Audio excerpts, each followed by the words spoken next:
what is important. Um, it, I mean, and I mean, everything that we've talked about, rest. How can we value rest more than work? How can we value care, mothering, love, for example? Is that more important than something else? Is that more important than owning a car?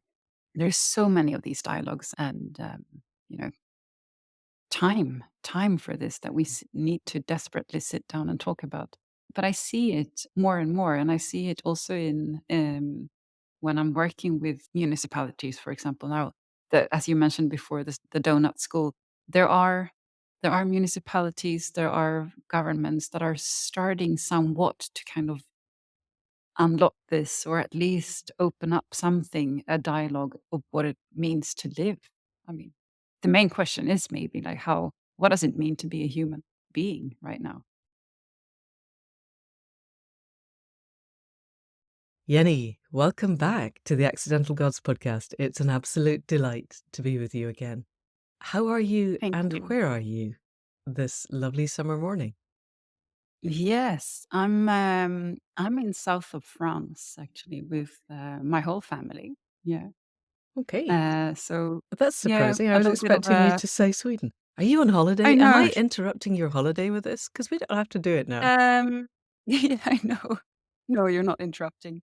I'm on a holiday and slash work kind of mix. Yeah, Ooh, but I'm here for a full month. okay, all right, From yeah, okay, working, taking it easy, resting, reading, cooking, okay. Promise me you're spending time with my resting. family. Because Yeah, otherwise, working holidays are a bad thing. My coach gets very cross when I do that. no, yeah. Well, I'm actually quite good at it. Okay, So I took a first full week off. okay, Did nothing. all right. But I'm that type of person who actually enjoys working a little bit. So it's not a Okay, bad thing. Like I'm I'm taking your word at I'm this. sitting here reading, thinking, pondering, writing. Yeah. So this Okay. just fits All perfectly. right, that's grand. And we're talking about your book, which is always a fun thing to do when one has written a book, is the Yeah. chance to birth it out into the world in ways that aren't just the print on the page. So your book is Yes. The Mothering Economy, and there's a really, for me, beautiful paragraph in the early stages in the prologue, which says, "A thought lingers in my mind, though. If humans are capable of creating and innovating at a different level than most other living beings," and I'd like to look into that, "then how could we innovate and increase our levels of shared global mothering? Are we intelligent enough to be more generous than we have ever been throughout our history?" And that seems to me such a beautiful concept and really keys into the ideas of conscious evolution. What does it take? And it takes bringing the best of ourselves. And that means being big-hearted and open-hearted and clear-hearted and full-hearted and strong-hearted. And that's all of those things come in under the rubric of mothering. So before we begin to dig into the weeds, Hmm. how did you have the idea of writing this book? How long have you been incubating it? Hmm. I think it's one of those books that I've been carrying with me, like the thought and the ideas for many, many years. Um, but the last year and a half, maybe, I've been actively writing on this, and it's I mean, it's a very personal take, I think, on working with systems thinking, looking at the world, the global perspective, our meta crisis, but yeah, from I wouldn't say like a simple point of view, but it's in my mind, it's both simple and complex. Like it's so to talk about care and generosity. It's something we all know what it means. We can all feel it. We know how to do it, but then at the same time, it seems so impossible to do. So I was just intrigued. Like, how can I dive into this and actually spend time reading, looking backwards, but also thinking about the future and how can this be that we are so incapable of creating a kind society? And it was also a take on everything that we have been able to do. Like humans are amazing. That's my a principle that I like to stand by, and we can. do so many beautiful things. We have done so many interesting things. And if you just take AI, for example, I mean, I can't get into my mind how we have been able to create these things. But then at the same time, we have wars. And I just sit there and I'm thinking like, how can this be? How can we live in a society where we are intelligent and smart, but then at the same time we're so stupid? Right. Right, because the AI is being used to target missiles so that people don't have to do it, Yeah. and yet at the Yeah. same Yeah. time, it's also opening doorways to new ways of being that we otherwise wouldn't imagine. No, exactly. Just before we dive into your structure of the book, in the quote, we talked a little bit about humans doing things we've never done before, and you mentioned Mm. creating a human embryo without needing an ovum and a sperm. Is that? I mean, obviously, that is really a That thing. is, yeah, that is, I had no, no idea. it's being tested, yeah. No, but that's again, we're doing so many interesting things, and science, it's, I mean, it's evolving so fast. Mm, So, and I'm really curious, and I'm wondering, like, how are we not spending time then on creating, different types of societies? mhm, And also, like, inequality, as I see it, is, like, such a base and, like, the huge problem for the meta crisis that we sit with. Still, we're not really talking about it, enough, or in a way that actually changes things, or that we're actively working with it. Instead, we're so focused on, green transitions and electrifying society, or, I mean, there's yeah, so many things we're doing, and they're good. I mean, I'm not against technology, but we're definitely missing another dialogue, and another approach. And I'm yes. also, I feel like in history, we've been very focused on the tech side, let's say, and I think we're living in a time where it's time to shift the focus, Mm, and I think we can do it. Like, we're, as I said, we're smart enough to do it. So, yeah, uh, it's just about time. yes. And it seems Daniel Rothenberg has been saying for a while that if we're going to have the power and the technology of gods, we need to have the wisdom of gods to go with it. Mm. And which is essentially what you're saying is we need to grow up. I'm not a great fan of oh, my brain's now completely switched off. Gosh, who's the guy who said, "Wake up, grow up, clean up, show up"? Ken Wilber, Okay. and that whole spiral dynamics thing. It feels very male and technocentric to me, but still, he's not wrong with the wake up, grow up, clean up, show up, provided it Yeah. doesn't become a reason to judge ourselves into annihilation and becomes a rite of passage through which we can go. Mm.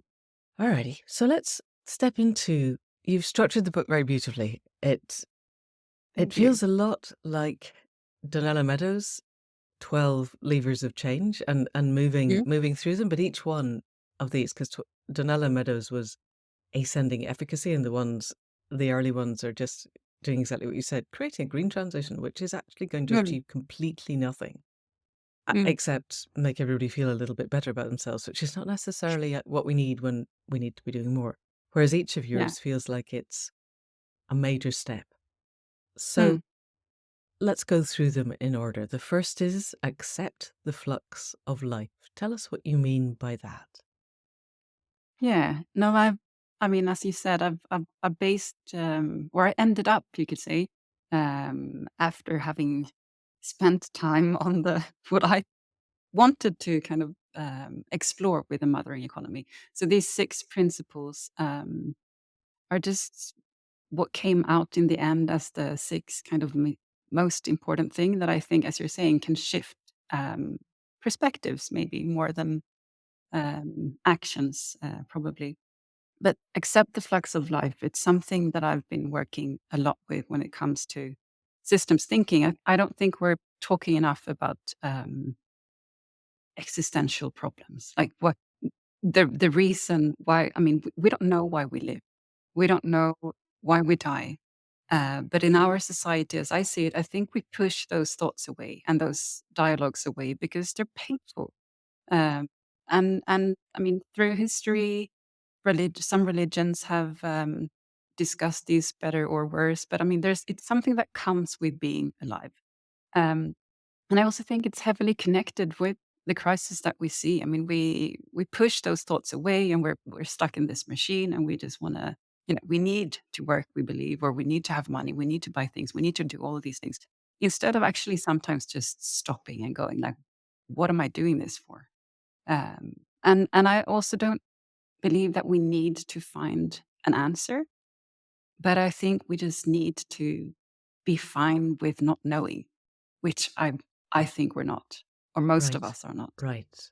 Um, Right. Because our heads are, or in our culture, we are told that we need to know. I'm reading Tyson yeah, Yokopurte's second book at the moment, Right Story, Wrong Story, and he's very clear that yeah, the indigenous way of thinking is not linear. It's not, yeah. I will No, throw this rock and I know exactly what's going to happen when it lands. It's, I am part of a fluid, highly complex system, and I move within it as it requires me to, and as I require of it, and we're in constant negotiation. exactly. So But also connected to that is uh, that we don't get to choose where we're born. right, And that's also something we never ever talk about in right, politics or in solutions moving forward. I didn't decide to be born in Sweden, right. and but it gives us different responsibilities right now in this time. Yes, we could have been born in If you're Gaza born, or Yemen or anywhere in the exactly, global or south. Yeah. exactly on the border of climate disasters, Mm, whereas I'm sitting in a very safe country.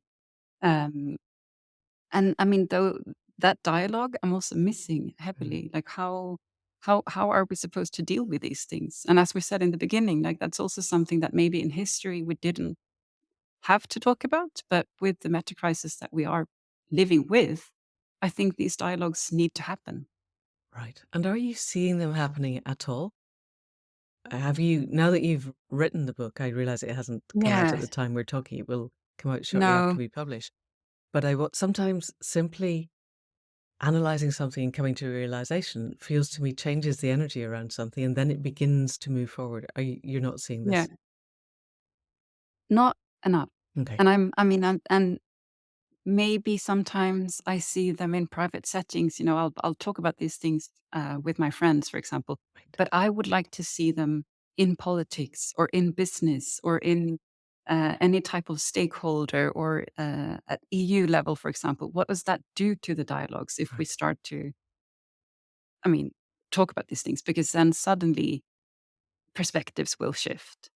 If we accept, okay, I'm just going to be here on this planet for a very short time. I didn't choose where I was going to be born. If we have that as a Mm, base, and then we start talking about yeah, governance, regulations, right. I am 100% sure the end, the end result would be different. Yes. To get to that, we would require everybody to have the emotional maturity to be able to find the space inside for the uncertainty that you're talking about. And Mm, I'm thinking that certainly in the UK, and I think pretty much in most of the global north, the nature of politics is that it elevates the people who I don't wish to other actually, because I've just had a very good friend who's been elected in the UK in the slightly weird elections we just had. And I was just talking to Jamie Bristow, who works with the Inner Development Goals and teaches a lot of mindfulness in Westminster and in other parliaments. So there are people. I was about to make a sweeping statement and my brain fell over it. It isn't true that in politics there is nobody who's capable of that inner spaciousness. But the nature of the media political cycle, where everybody is required to have soundbite answers and everything has to be cut and dried and we are right and they are wrong, does not mm, lend itself to the kind of reflexivity that you're talking about. And I wonder if there are other routes in. If we stop expecting politics to do this because it can't, because that's the nature of its system, mm, and whether we can normalize this kind of conversation at a human level such that it radiates out so that in the end the politicians always follow. The politicians will have to catch up with it. Is that something that you could imagine happening and that we could begin to foster? yeah. For many years, I've talked about parallel systems. As I'm just Right, like you're saying, right. I'm not sure the political systems we see if they will be able to do this in the way that we need, or fast Yeah, enough, or in the right way.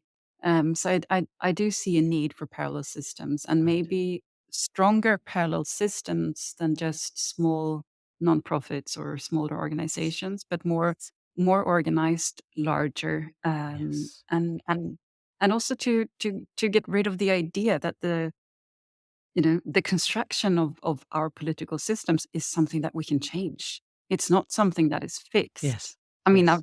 it's so easy to end up with that thought that that's how it's set, and then we can do something on the side. But Yeah. everything is always up for change. Yes, as So long as yeah, we accept. I think you're right. We've been told that, first of all, there is an alternative, and second, our democracy is the best that is possible, and that's evidently untrue. Audrey Tang was recently in London. I was in Sheffield and didn't get to go, but I've had a lot of people feeding back to me. And they forked the government in Taiwan and created a parallel government that yeah, addressed the same issues, but did so transparently and in a much more inclusive way. And as a result, she was invited to reverse mentor one of the ministers and became the digital minister of Taiwan. And yeah, between 2014 and 2024, they went from 20% approval of their government to 80% because they changed the yeah, way it was done. And they just changed the whole yeah, nature of the governance system. yeah, And it seems to me if it can happen in Taiwan, it's yeah, everybody goes, oh, Taiwan, special case, but everywhere is a special case. yeah, yeah. We can No, I also change think it. from the municipalities' perspectives, for example, they can also see that as something positive. Like if you don't have money enough to do healthcare systems, for example, maybe someone can support, or maybe Yes. other organizations can do what you cannot do yourself. Yes. So I see how these two systems, or multiple systems, can also collaborate stronger and not see each Yes. other as something bad, or competition, or even negative. Yes. Definitely. And I was just at a social enterprise network conference and exactly that. There's so many really vibrant people and organizations, some of them very, very small and some of them much bigger, more organized. And it's way below the radar. So it's not in the public discourse, but they definitely understand systems thinking and they definitely know that we need systems change. And they're working to make it happen. There's going to be a tipping point at some point, and then it will break into the public awareness, and then I hope that it rolls forward fast. Alrighty, so accepting the flux of life, we're here for a short length of time. We don't know why we're here, and accepting the uncertainty of that, as it seems to me reading your book that was a kind of, have that as our baseline of an emotional reality, of it's okay to be with that. We need to be grown up enough for that to be a part of who we are, and to ignore the bits of ourselves that go, no, I want certainty. I want never to die. I think watching some of the movement in Silicon Valley where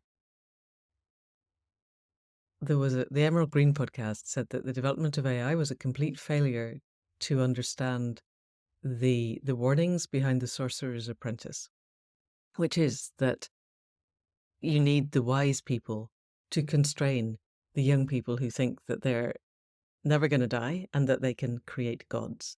And you look at Silicon Valley and it seems a lot of people who are very, very good at coding, but emotionally locked in pre-adolescence and have decided that death is a bad thing when, for a lot of people, it's a rite of passage. And yes, it's going to kill us, but we get to play with it first, which which isn't necessarily the views that you want going forward into the world. And that if we could create that sense of internal spaciousness and being okay with uncertainty, the world would be a different place. Anyway, let us move on. Second Second of your principles, see the other. Talk to us a little bit about that while I find my place in my notes. Yeah, no, but I think that's also such an important thing um, that we're lacking massively in society. How to look at someone else, another human being, but also every single living thing on this planet, and actually see them. And I'm just not Heart meaning like, levels, yeah, yeah. I can see you, but Yes. I'll see you. I do see Yeah. you, Okay. and that's a very deep connection. Yeah. which we have in so many places of the world lost. We've lost that knowledge completely. And Yeah. until we actually do see every single living thing, we're not going to change a Mm. lot or like transform enough, I believe. I mean, and through history, I mean, so many philosophers have written about this. It's not something new. It's not a trend in systems thinking. The Right. That's just arisen in the entanglement and last 20 everything's years. alive. No, Yeah. exactly. It's been with us for thousands of Yeah. years. We've just we just forgot about it in some parts of the world, and now we need to remember that again. And it's also like a muscle. I think we can practice, all of Right. us, every single day. I mean, I can see the bus driver. I can actually see a flower outside my window. I mean, you can think about these things. It'll take you a few seconds a Mm. day, so it's so easy to do, But but it massively requires important. that we know that we need to. Yeah, I teach this yeah, kind of thing in Accidental Gods, and we hit up against people, yeah, I'm too busy and my head is too full. And yeah.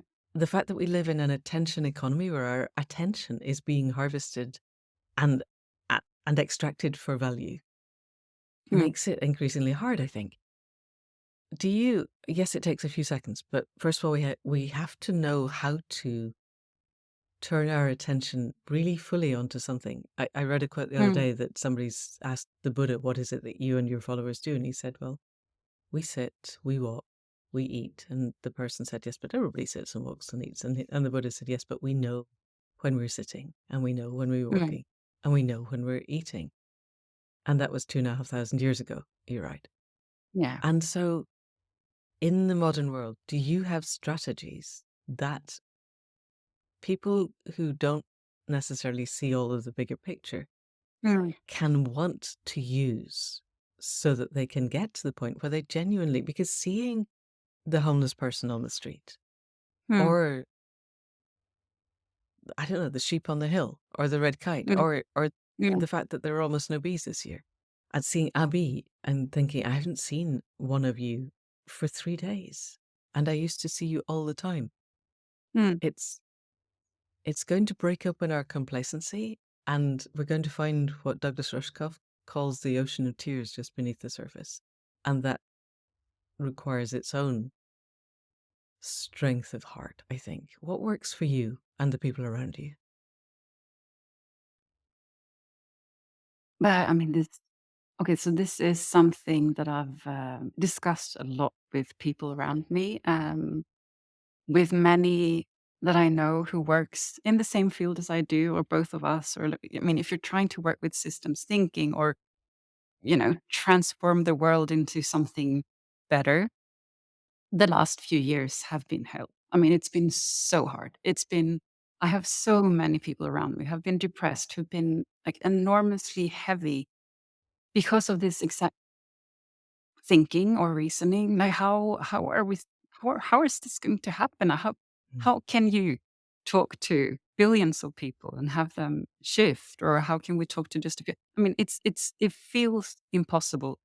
But I think where I have landed, and a lot of my friends as well, is that even if I just affect one person around me, or 10 in my lifetime, maybe that's going to have to be enough. So I'm sitting with that thought that if I'm just gonna have to stay with what I think is important. Okay. Talk about that, spread that message if I feel that's something I want to, but also learn from others, and have them influence me. Um, then maybe that's what I could do. And you have But kids yeah, who sound like they yeah, resist being influenced some of the time, but I'm guessing you really do influence them. So there's a lovely bit in the book where you yeah, said you put things up on the wall and they just kind of roll I their do. eyes. And tell us a little bit about that because it was lovely. I try so hard. No, it's really, I mean, you always want to do the opposite, I guess, of what your parents are doing. So I do every interesting articles that I find on systems thinking or where the world is heading. I print them out and I put them in the wall, up on the wall in my kitchen for the kids to read. And I'm like, here, kids, interesting read instead of TikTok on your phones. Yeah, Yeah. exactly. And they laugh at me every single time I do that. And they're like, Mom, you're so annoying. Um, But But I'm do they read thinking them, do you when think? Because even a sentence or they 2, do not read they them. don't. They Absolutely not. deliberately I don't. think I hope they see the headline Right, exactly. Yeah. as passing through the How kitchen. old are they? But it's also they're 16, 15, 13, and 7. Okay. That's quite a Yeah. span It is a of not span, yeah. necessarily pushing everything away. Yeah. No, no, no. Yeah. But I'm thinking, it's also a phase when the teenagers especially, when maybe you're in your, rabbit hole of being a teenager, Yeah. and then, in the future, they might end up doing the same thing for their kids. Yes. Who knows? Yeah, Yeah. I've never been a parent, but I understand there's this phase that one goes through where one is a teenager in early 20s and knows absolutely certainly that one's parents were completely wrong about everything, and suddenly you become a parent and discover that actually your parents were, generally Yeah. speaking, quite right about a few Yeah. things. No, So exactly, exactly. yeah, excellent. Yeah. Yeah. Alrighty. Coming back to that sense, it seems to me that using slightly different language, you're settling into what I would call heart mind, which is a different way of seeing the world than head mind. It's heart seeing. Yes. Do you have a personal practice that brings you to this on a regular basis? No. And I or Okay. not in You that don't sit and specific meditate sense, for because 20 minutes every morning. no, exactly. No, Okay. I don't. I have been trying to do that actually, but it's just something that doesn't really work for me. However, I have other things that I believe are doing that for me. Okay. So I'm also a musician. I play piano and among many other instruments as well. But by sitting at that piano, I lock everything out. Okay. So I think that is a meditative state for me, Yeah. but in a different way or a different being. I think anything And that then gets I you focused also on the moment, exactly on the exactly. moment. Yeah. Okay. Yes, and I also swim, which Okay. is fantastic. If you have 4 kids, they cannot reach me. I don't have a phone on me. No one can talk to me. Right. I'm underwater. Right. It's like Right. my 45 minutes of, Okay. just breathing Yeah. rhythmically. So yeah, but I think everyone needs to find those small Sure. things, Well, but it exactly. doesn't necessarily have to be, I know, sitting on uh the cushion, yeah, absolutely not. But I exactly, yeah. wonder also, one of the things we teach the students is to set triggers in the world. So, I don't know, every time I see a blackbird or a red kite, or every time I turn on the tap, things that I do Mm, regularly or that happen regularly, these are my reminders to come back to yeah, myself. And gradually they bleed out and then they begin to overlap and then it's yeah, becomes regular. Have you got triggers, looking at a flower, you said, or yeah, seeing the yeah, bus yeah. driver, triggers that help you to remember to come back into yourself? No, that's a really interesting. I'm gonna start now. Oh, okay. That's such a that's a nice way of doing it. No, I don't think I have. I mean, I have weird little things. For example, You do. my whole life I've put on music for my house, like my space, my room, for my things, which in a way has created a relationship to what things are. Okay. Like, yeah, that Okay. they mean something, that they're Right. important, that Right. they're not something you can just buy and throw away.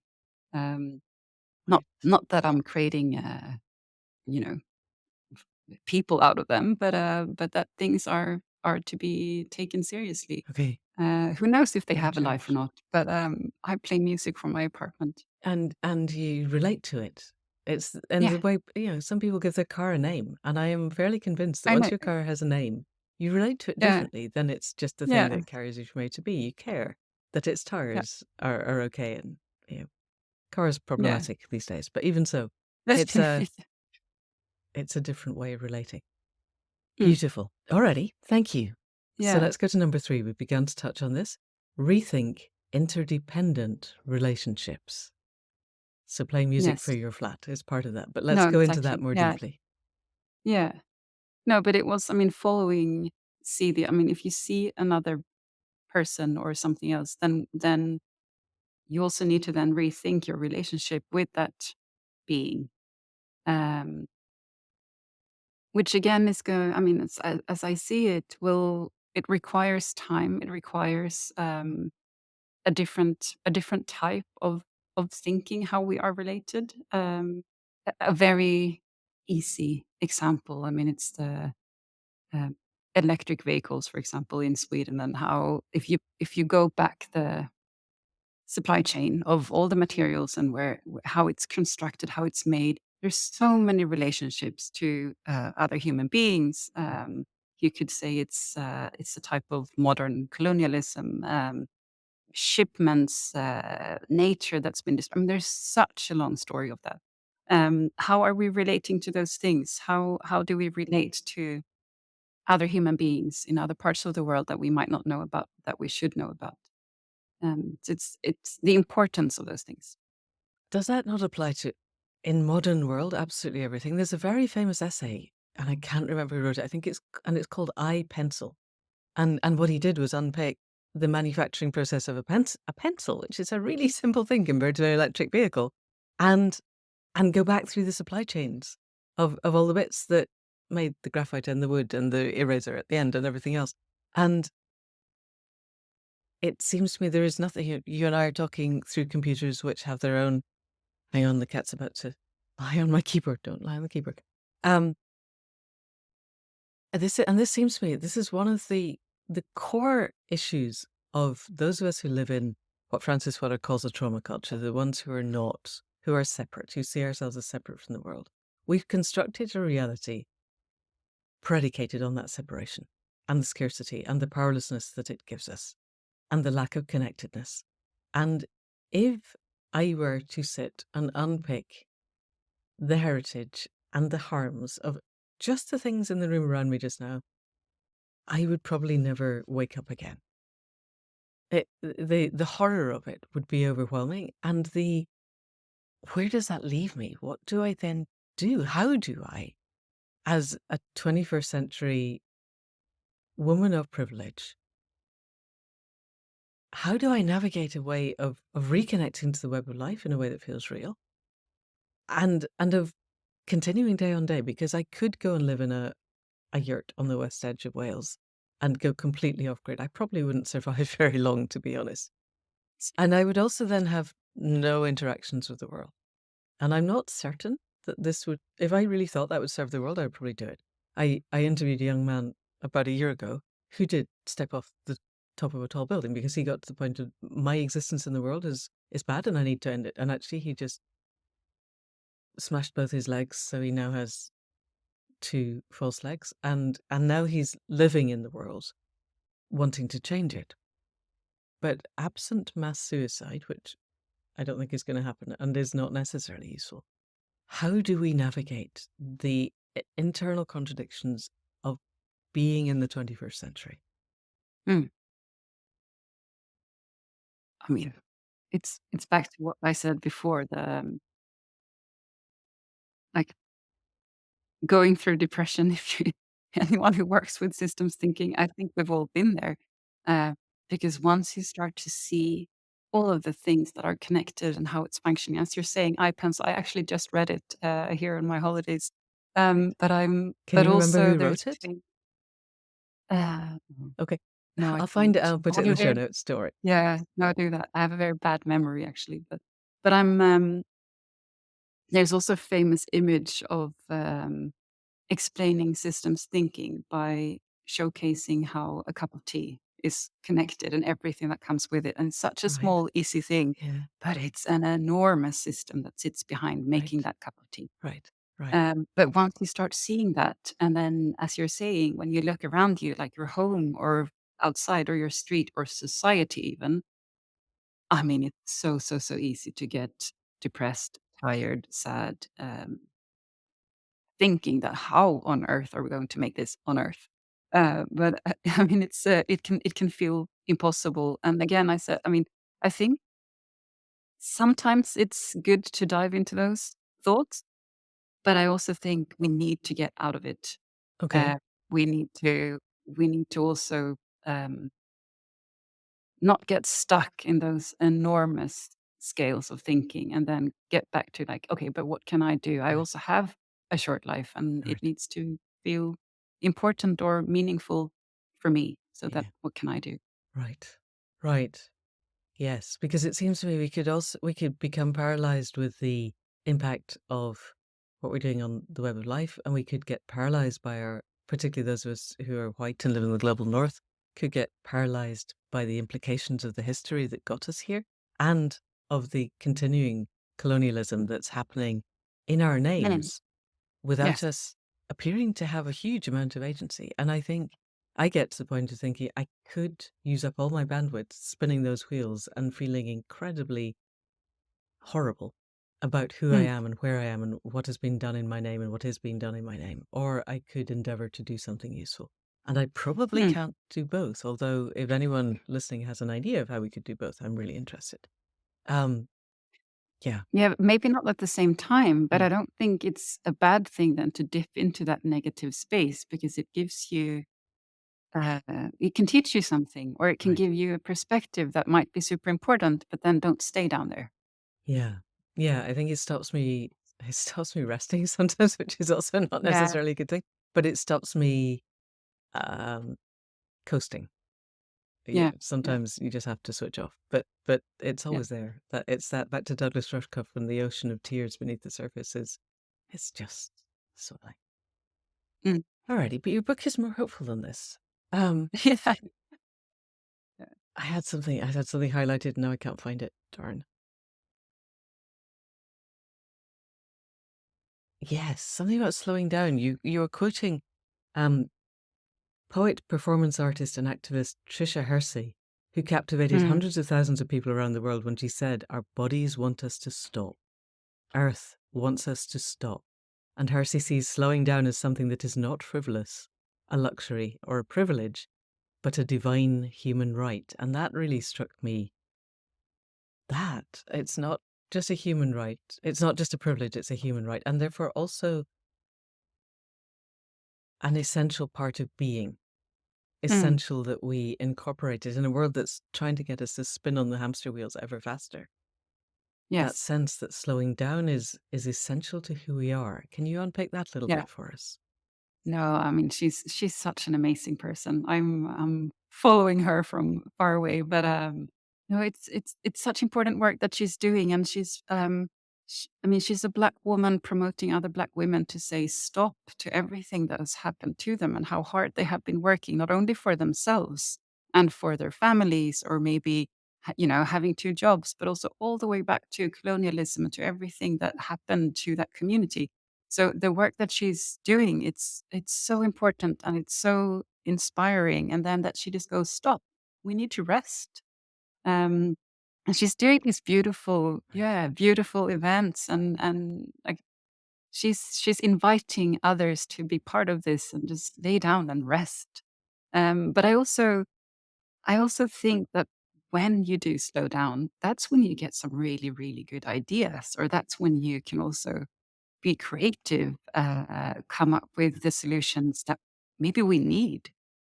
So to just run and do things really, really fast as we're told we need to if we are supposed to be progressive or smart, intelligent, that might not necessarily be the best thing.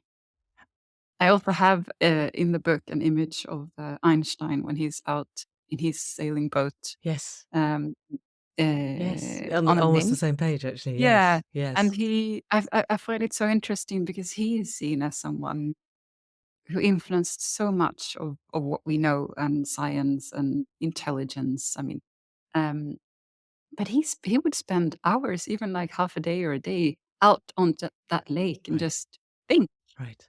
by himself, just Right. sit there and think. I mean, who does that nowadays? Yeah.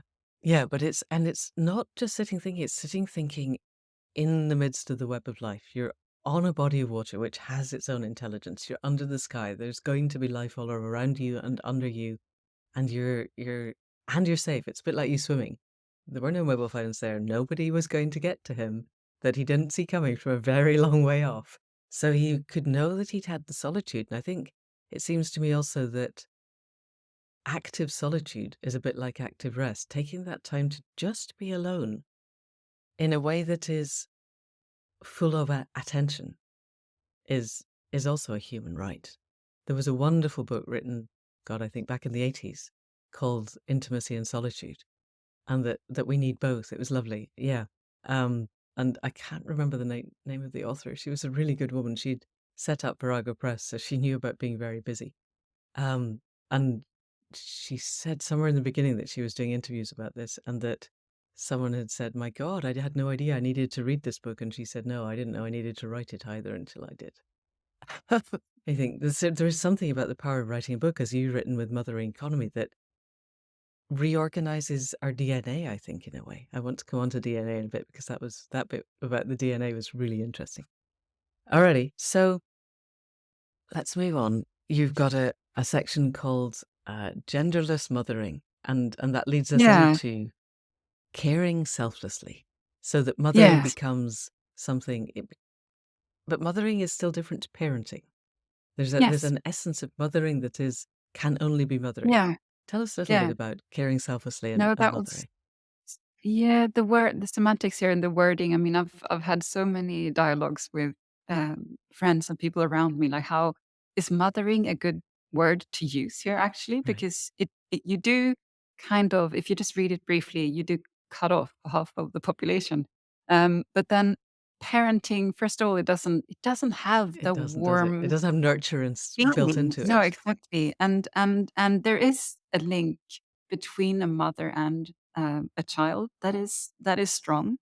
Um, so there is, and then also mothering for me, it's when you care about something unconditionally. So you're Mm, not asking for something back. You're giving, and then if you get something back, that is something that is just beautiful, but it's not something that you demand, right, which is maybe the base for the whole book. That I think we need to reach that place, but as a society, like how can we all just give without, right, you know, right, constantly demanding to have the same thing back?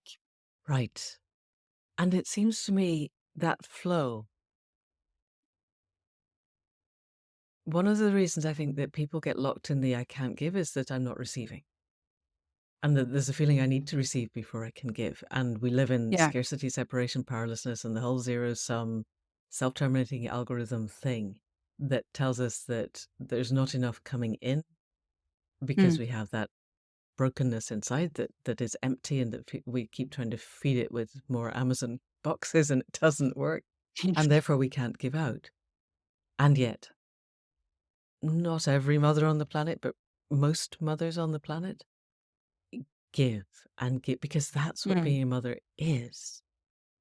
There Yeah. was a wonderful statistic about the number of people that have been on the planet, and if each mother had given them a year of mothering, there's been more years of mothering than the entire history of the planet. That's fantastic. Yes. Glorious. Yeah. So, do you remember the Yeah. numbers? Because I don't remember the numbers I in a think it's to 117 billion billion years, years I of think I mothering. ended up doing. That's I amazing. mean, it's a very stupid example, but it was just a No, it's fun though, isn't mind-blowing it? thought. Like, Yeah. if we That's breastfed more for a than the year, life of the every entire single. universe. I know, I know. It's great. No, exactly. And what the energy that's been surrounding that mother and child, I Yeah. mean, And in it's a such a lot of beauty. tiny space of time because, Mm. it's a 64 million years since the last mass extinction. We are all the descendants of the 3 to 5% of life that survived that mass extinction and all the ones before it. But then it's 300,000 years of modern humans. So in that space of time, there's been 117 billion years of people really caring for the infant in their arms. And that feels to me, even if we think that by the time our trauma culture arose 10 to 12,000 years ago, there were perhaps mothers who were so broken inside that the caring was not really very good. There's still 298,000 years of really good mothering. And mothering, if I've understood the initiation cultures, the indigenous cultures well enough, the whole tribe cared for the child. It was there was a woman that I listened to who was a white woman who married into, I think, a Maasai tribe. And she said it took her a long time to work out of the toddlers which mother had given birth to which toddler because they all suck. Whoever, the kid's hungry and there's a mother who's got milk, they'll feed them. It doesn't matter. And it didn't matter who had actually produced this child. They were the child of the people and they were the most precious resource. And we all love you and we cherish you. And that feels, if we could move to that sense. So you've been a mother for, it sounds amazing, kids. even given the tantrum in the supermarket, which as a non-mother sounds really scary. Um, how do we help people to generalize that? Because I think we live in a culture where people feel as if they have to keep trying to bandage over their own wounded internal parts, and that giving out is a step too far. And it must not be. I'm absolutely hearing that we need to end up in that full-hearted, open-hearted, strong-hearted place. Have you got strategies that work as a generalization to help people come to that place of giving? Well, but just first of all, I just want to add a little bit uh, on the mothering, because as you were mentioning now, it's. I mean, in my book, I'm very clear that it's not something I think only mothers can do or should do. So it's a very broad. I'm expanding the word so that it incorporates everyone. So it's more the way of caring. Um, but I think we every single human knows how to do this. Like it's not something you need to learn or something that we need to, you know, actively work with. We all know how to take care of each other. So it's more maybe to awaken a forgotten way of being. Um, and again, as I mentioned, I think I mean everything can just has effect. So if I'm really nice and caring to people around me, I'm just hoping that they will be then, and then it will have this effect, bigger effect on society. Um, and the ones that can care, I mean, you might need to feel balanced or feel that you have the energy or the capacity to care. Then you should do that. You should be the one to start.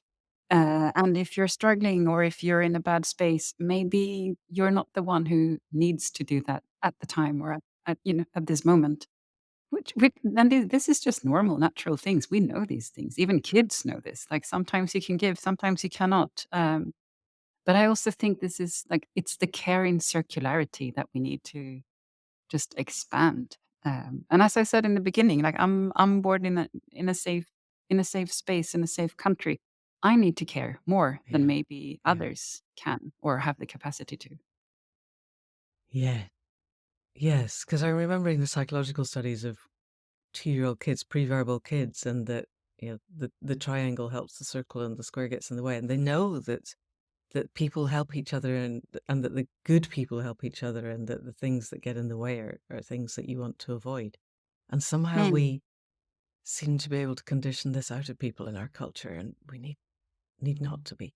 On the topic of that, I'm remembering last time we spoke, you said you were setting up a donut school, and it seemed to me that Yeah. just bringing kids into a generative Yes. space where the generativity is integral to the Yeah. space would be an amazing Yeah. way to get this going. Is that moving forward? Tell us a little bit about that as a kind of Yeah. aside. No, it's exactly. No, it's been the product has been delivered. So and I think they just decided to move forward within the municipality Wow. and the politicians. So yeah, it's moving forward Excellent. absolutely. But I often refer to that because sometimes people then ask me like, yeah, but this seems fluffy, or the work you're doing, or how are we going to change society, and you're just naive. But my reply then is no, but we can work with kids and we can put funding into schools, or let's change daycares, or let's change the system that we support mothers. That's very tangible. That's Right. an act that we can do tomorrow or plan for or have, proper reports on how to expand or change. So the fluffiness of this way of thinking can become very tangible. Yeah, it doesn't feel fluffy to me at all. And it loops back to when we were at the first point and we were looking at what is the meaning of life. And I Mm, listened to quite a lot of Zach Stein, who says what happens is we are here in order to produce better people, which means we really cherish our children and give them the best opportunities to become the best of themselves. And in most cases, that doesn't mean putting them through the standard schooling system, which was basically training mm, people to be good in a factory. We ring the yeah, bell, you get up and you go and you move somewhere else. You sit in a room, yeah, you do exactly what you're told. You don't try and be creative. yeah. It's designing factory workers. And what happens if the whole of a town is there to cherish the children, and everybody is passing on the skills that they can pass on to the kids who want to learn them? provided you've Yeah. got safe boundaries for the people who aren't safe. But it seems to me your donut school sounded to me as if it was definitely moving on that kind of a wave. And this isn't fluffy at all. This is, we cherish our children. Somebody else said recently, Yeah. they are indeed Department of Humanity. They're Yeah. going to carry humanity forward. We need Yeah. to treat them with respect and care and give them all the best opportunities. Is there Zachstein thinking in the donut school, or have you both come to a similar conclusion from different directions? Yeah. No, I mean, the school was mostly looking into the space, the architecture, the structure, the governance, Okay, regulations, right. and we were not working with the actual teaching. Like, Okay, what are then these kids going to learn in the school? okay. But that turned out to be such an important topic, so we're now doing an extra smaller project on the side with that. Excellent. Because I think it's so important. Like the schooling system has not followed um, our modern kind of Really hasn't, has it? evolvement No. of society. No, we're teaching kids the exact same way. My kids are going through the school in the exact same way as I did. Right, Um, right. It's yeah, interesting, it's isn't it? It's in one of those things yeah. where evolutions in educational thinking seem not Mm, to get through. If science no, was as hidebound, we would yeah, still think that, I don't know, atoms moved like billiard balls and quantum theory didn't exist. Quantum theory's been yeah, around for no, a century. And it's, yeah, now people know it exists, but the similar thinking in education just hasn't filtered no, through. exactly. It's really weird. I think there's something so traumatizing about what we do to kids at school that when they grow into adults, they have to tell themselves that this was a good thing and that therefore Yeah, the next generation is going to go through the same. And no, exactly. and that's part of the growing up, isn't it? Part of the opening our heart space and part of being generous is, no, Yeah, actually, this was yeah, really damaging. It didn't yeah, actually serve me very well, and we could do better. yes. No, definitely, and also, no, but going back to that principle of caring selflessly, I think schools are teaching the kids almost the Mm, opposite. Like, they're mhm. teaching kids competition. You have to be the best. You have to, Yes. you have to think about only you, even though they do have, you know, teamwork Yeah, or something. But then in the end, you have your grade. You need to be at the top to then get into university. And that's if you right. don't do that, your life is going to be miserable. Yeah. I mean, so we're teaching them a way of being that is not aligned with what we need and what type of No, it's an grown-ups we're absolute gonna another need. self-terminating algorithm, it is. And according to Yeah. Zach Stein, there are entire schools in California where all the kids have gastric ulcers. Yeah. And it's just, how have we done this? And he pointed out that Yeah. we set up these testing systems, and with the best Yeah. will in the world, the testing system may be designed to explore what kids can do, but actually what it does is to explore how well the teachers can game the system. Because the teachers also have to get their kids through on good scores, or they're Mm. doomed to be shit as well.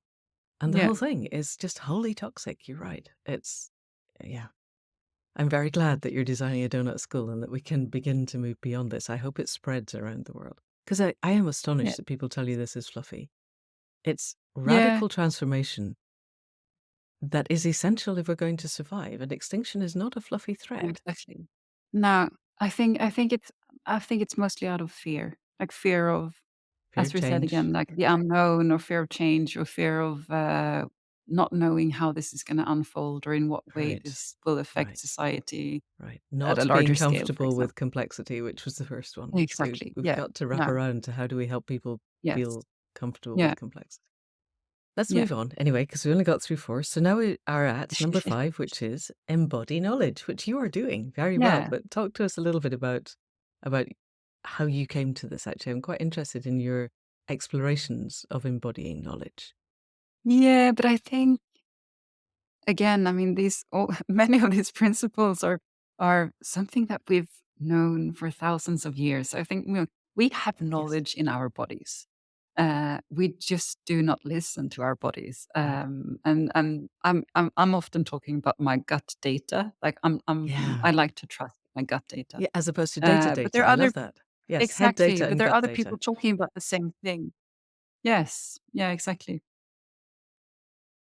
Yeah, no, I think we carry so much more knowledge in our bodies than we tend to believe or maybe sometimes even want to know. I think often in like Swedish society, for example, if I'm just talking about Sweden, we want to separate our bodies and then our minds or our knowledge, and they're different things. And then we take care of our bodies. We go to a very Scandinavian doctor who'll treat your body, and then you go to psychologist or someone else, and it's like it's so separated. Your whole self is separated, um, and I think we need to pull those things together again and understand that we're way more complex, and also like accepting the flux of life, accepting that you don't fully know who you are.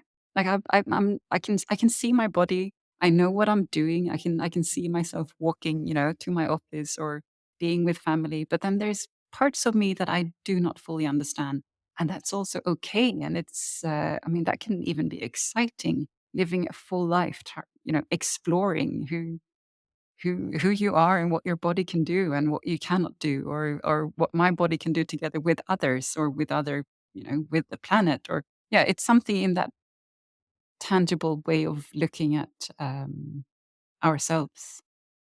Right. Because our body is what makes us alive. There's a whole body of work now on the survival of consciousness beyond death and near-death experiences, and perhaps our awareness moves on and it's hard to prove and we'll only find out when we get there. But our body is the bit that we leave behind.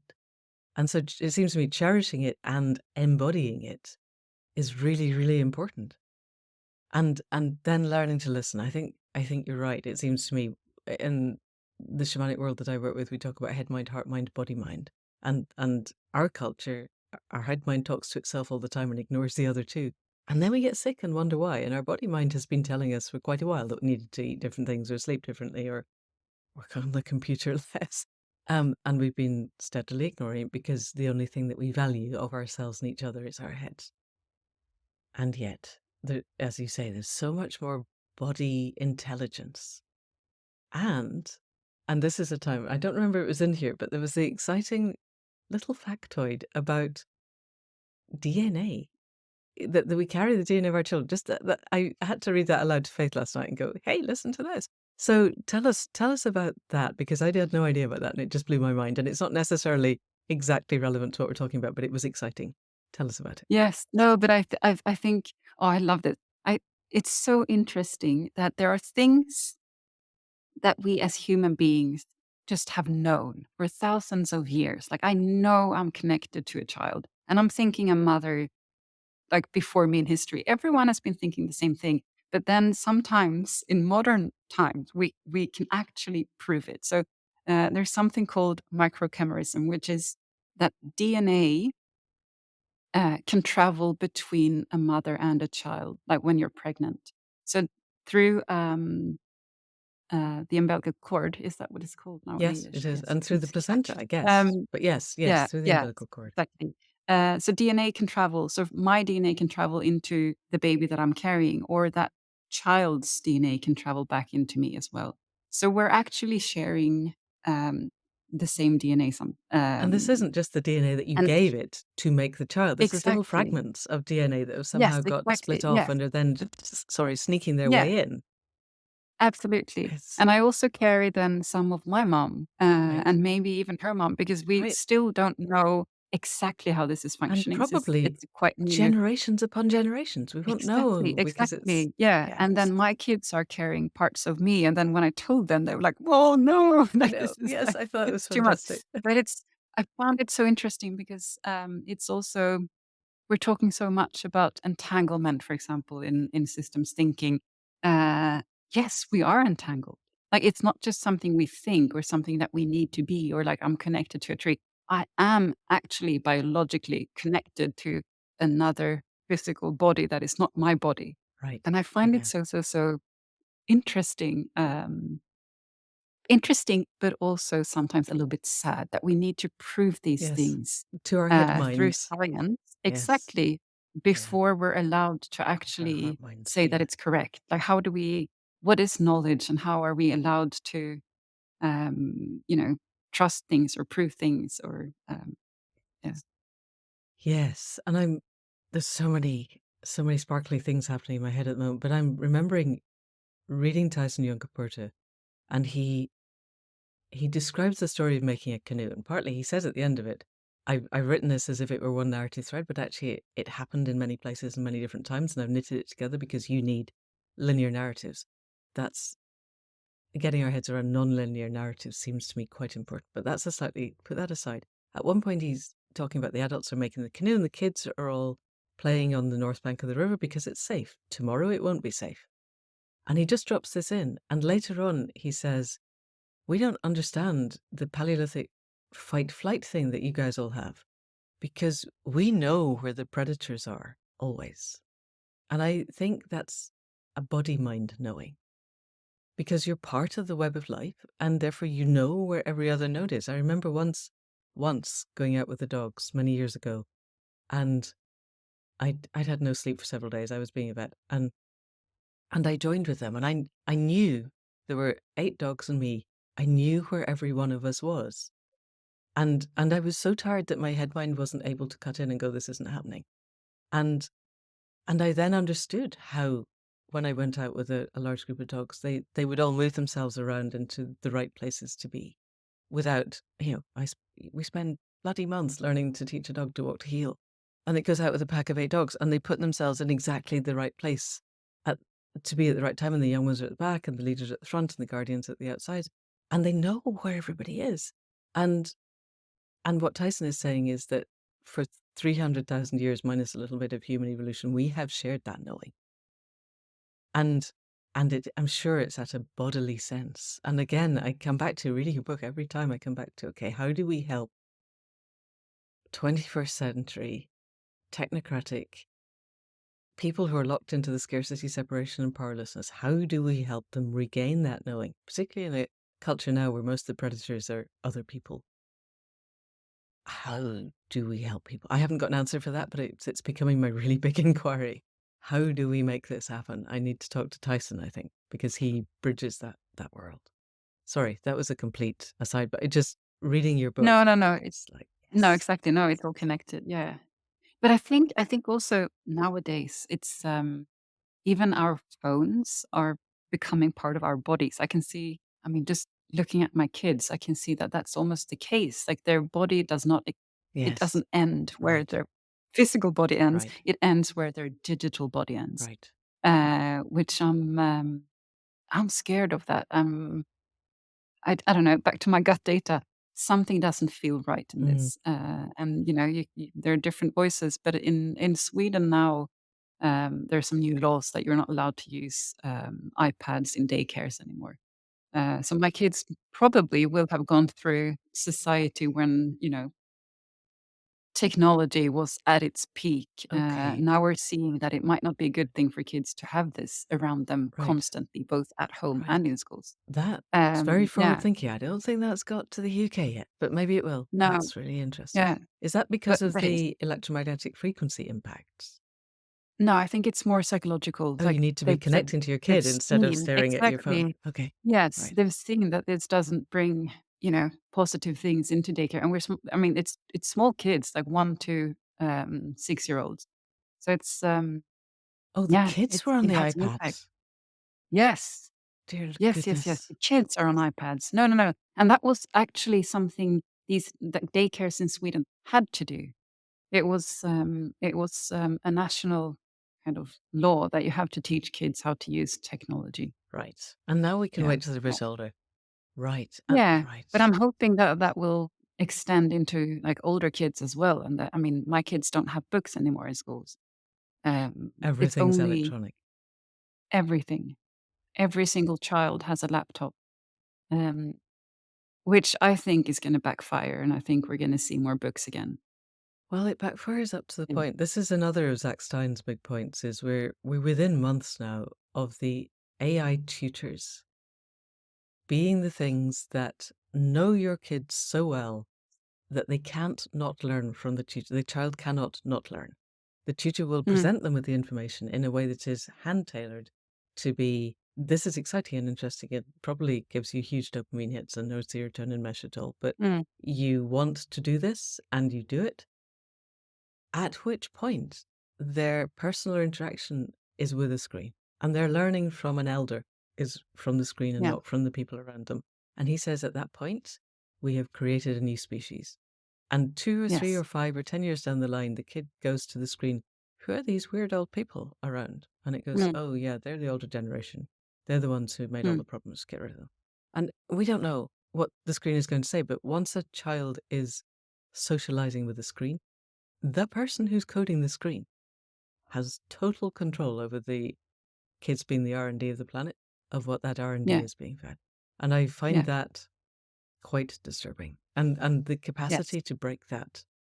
And there's a lot, I don't know about in Sweden, but over here there's a lot of nature connection work being done. Of let's just, the kids have to put their phones in a bag and they'll get them back at Yeah. the end of the weekend. And we take them out into places where they learn who they are without the screen.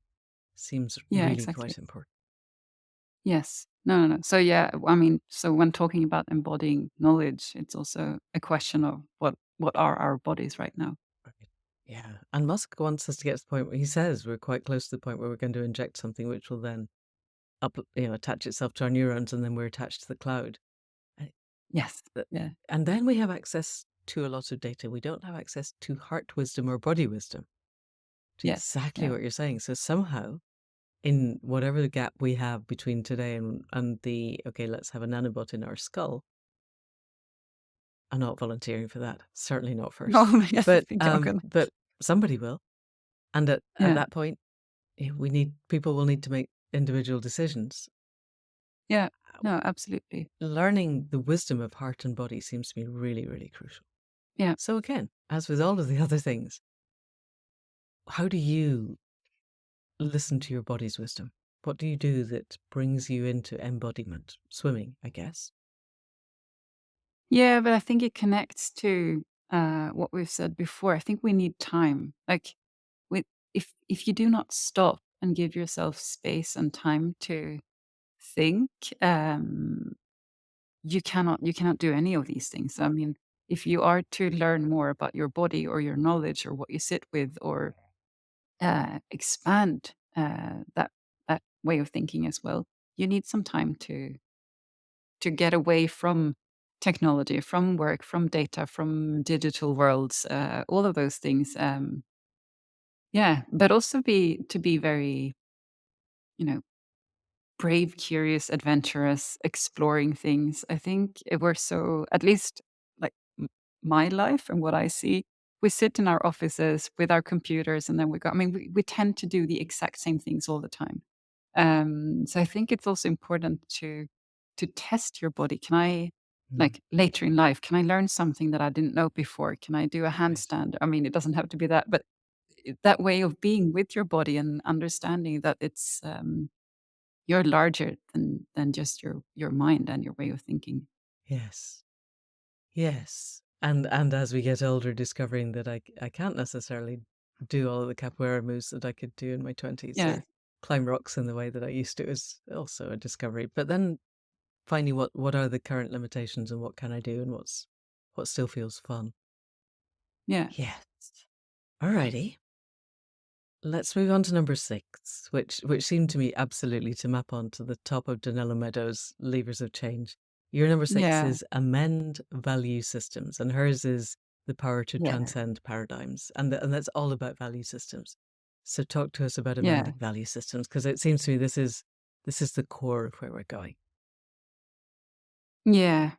No, but this is probably where it um, ties stronger into economy or the way that we look at economy normally in societies. I mean, my view of economy is not necessarily only, the monetary transaction of things. So it's how we are behaving with the planet, how we're transacting materials or time or what emotions. I mean, that's also an economy.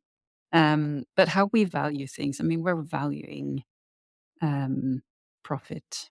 We're valuing, um, personal gains. We're valuing safety. We're valuing so many things that have put us in a place that is not functioning for the whole planet. So we desperately need to talk about what we value, what is important. Um, it, I mean, and I mean, everything that we've talked about rest? How can we value rest more than work? How can we value care, mothering, love, for example? Is that more important than something else? Is that more important than owning a car? Um, there's so many of these dialogues and you know, time for this that we need to desperately sit down and talk about. But I see it more and more, and I see it also in when I'm working with municipalities, for example. Now, as you mentioned before, the donut school, there are municipalities, there are governments that are starting somewhat to kind of unlock this, or at least open up something, a dialogue of what it means to live. I mean, the main question is maybe like what does it mean to be a human being right now? Yeah, what do we value? So tell me a little bit about governments unpicking this, because we know about Bhutan and the Gross National Happiness Index, which was lovely, but it's been around Yeah. for a long time and it hasn't spread. What do you know about other, probably more global north countries that are beginning to look at human value and human flourishing? Seriously, are they taking it on board? I think, or I mean, in Scandinavia, it's more municipality level, I would say, Okay, rather than right, the national right, levels, right. unfortunately. But you know, there are hints. When we did in Sweden, we did vote quite left for the EU Parliament, which was a little bit of a surprise since the actual government that we have is quite far right. Um, so there, I mean, there, I can see energies, or you know, you can just see that things are maybe moving forward, or maybe when we're getting scared, or when we, you know, when there's like a, okay, this is getting close, this is now, it's actually important. I'm just hoping that humanity will lean, you know, a little bit um kinder or more towards these things. But yeah, it's I think it's just important to talk about it, like to Mm, raise this, to flag it. Every single conference that I go to, I hear words like love, for mm, example, more and more. So I was at a conference in Oslo a couple of months ago, and it was mentioned at least 3 or 4 times. And it was a conference on, um, you know, investing and funding and the future. It was quite like economy based, right. but to hear those words, I Yes. think so. I think there is something is going on. It's not enormous, but things are Yeah, moving a little I bit. think you're Yeah, right. yeah. We And talked on the, I sorry. yeah, no, no, I was just gonna say that it's also, because I think more and more women are invited into Yes. these rooms. Yes, until they're not. I looked at what happened in Scotland and New Zealand where we had women who actually got things and they I don't know what's happened to both of them, but it didn't seem good to me. But I was just talking on the couple of podcasts ago to Georgia Cameron of Dark Matter Labs, who's involved in the Net Zero Cities initiative, Yeah. which is going way beyond just carbon. And she was talking about a city in Greece where their primary question was, what does it take to feel pride in your place? Mm, And then how do we help you do that?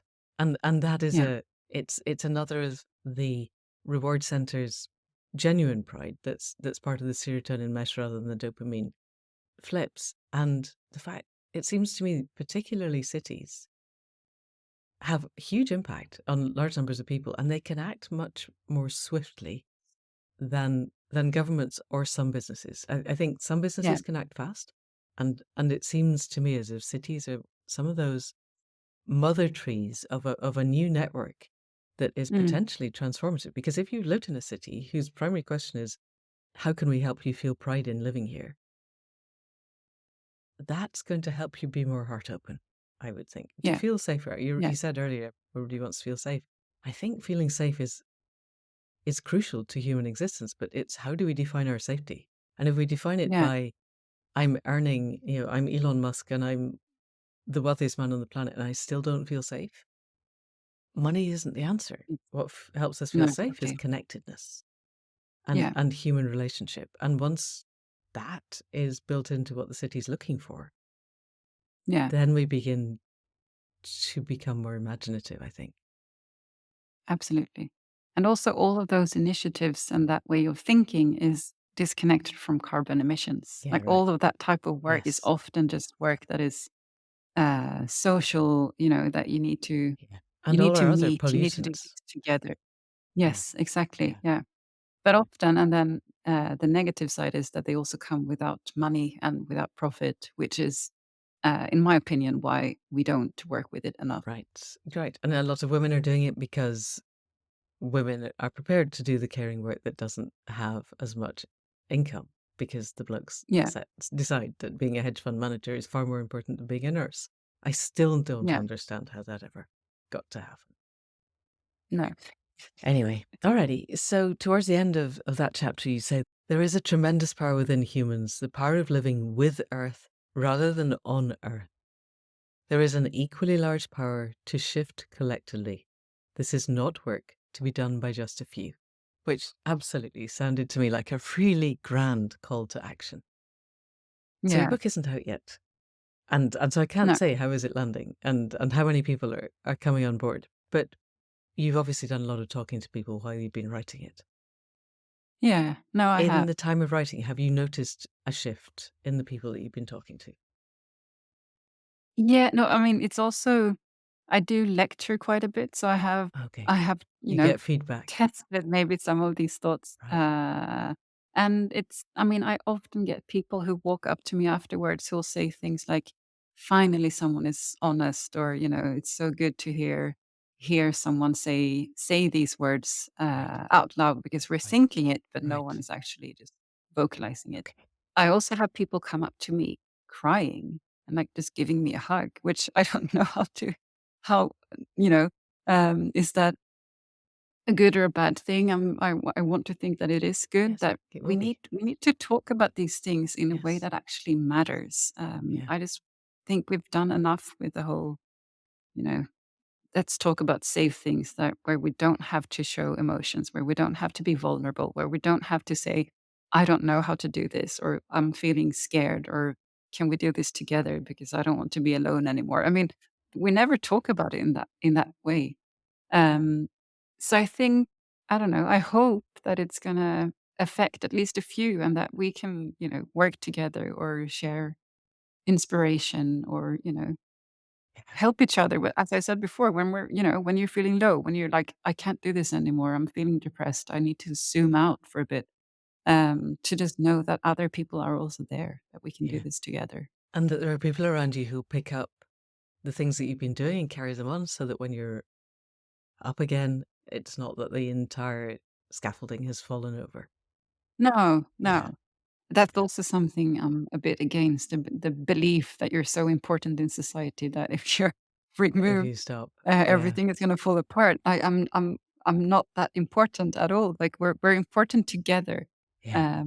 The that Yeah. idea of having one person rule everything, it's also something we need to move away from, I believe. Yeah. Totally. And it's something that whatever traumatized our culture, it set us on a track to putting the dark triad of narcissism, psychopathy, and basic low cunning at Yeah. the top, Yeah. and everybody takes that as a good thing. And yes, you're right. I think Yes. in healthy cultures, everybody does what they're good at in the moment, and Yeah. and Yeah. everything flows between, and there isn't necessarily. And if you are at a point where somebody needs to go, okay, we all need to go over here. You trust that person to be the right Yeah. person to say that, and you all follow. But once you've all gone to wherever here is, somebody else is building the fire or making the shelter or finding the water. It's a different way of being. All Yeah. right, my lovely. Totally. We've come to the end of your six parts. Is there anything else? I thought your epilogue, to change the world, we need to change ourselves. And to lead the Yeah. world differently will require different skills. But it feels to me we've Yeah. really talked through that. Was there anything Yes. towards the end that you wanted to say in closing? No, but I mean, just to build on that very sentence, I think, again, what we value. I mean, what skills do we value right now, and what skills do we actually need? Right. Um, I mean, is it good to be a generalist, for example? I mean, that's something that's been valued quite, you know, not negatively, but not Yeah. necessarily good. Yeah. What type of skills do we need? Creativity, um, you know, philosophy even, like philosophers. Do we need a lot more of philosophy in our Mm, societies, or how do we value those guys compared to an investment banker? So yeah, the skill sets and values I think is something we should move forward with. okay, brilliant. And so that people can read your book, where would you like them to go to find it? Because I'm guessing it will be on the giant vampire squid, otherwise known as Amazon, which would be lovely. And we definitely put our reviews on there because the number of reviews on Amazon makes a huge difference to how it is found in the world. And we do still live in the capital system. But that apart, Exactly. where would you like Yes. people to go to find it? Well, I always support local bookshops, Okay, good. and I'm guessing that they will not have my book, but you can always go in there and then And ask ask for for it, and it. then support your local bookshop so that they can order it for you. Yes. Otherwise, you can also find small web shops that will sell the book through my own website, just to kind of promote the smaller shops and the smaller stores. But if you're based in the UK, you will find it in Waterstones and, as you're saying, the big giants. Possibly, I'm Okay. trying to avoid having my books there actually. Okay. So if you do spend a little bit of time and support smaller stores, I think that's the way to do it. Okay. If it's not going to be on Amazon at all, then we can't put reviews on Amazon. Reviews on Amazon do help sales, Yeah, but then if you don't want it there, I completely get I why you know. might not. So yes. But okay, so in the UK Waterstones, but anywhere around the world, I will put the link to Yeah. your website and people can go and Yes. read about the book, and then you can go into your local bookshop and go, I really want to read this book, please get it. And with any luck, they'll get half a dozen copies and other people will find it too. Yeah. But also from my website, you can there are links where you can buy Okay. it online, Okay. but Brilliant. from smaller bookshops, yes. Yeah. Fantastic. Well done, that woman. All right. In that Yeah. case, I think we're done, unless there was any closing remarks, but I think we've done closing of closing, so we're probably okay. Yeah. No, no, no. It was lovely. All right. Lovely to talk to you. Thank you so much. I hope you have a wonderful holiday. I'm feeling bad about leaping into it, but thank you for your No, time. no, no. Thank you so much.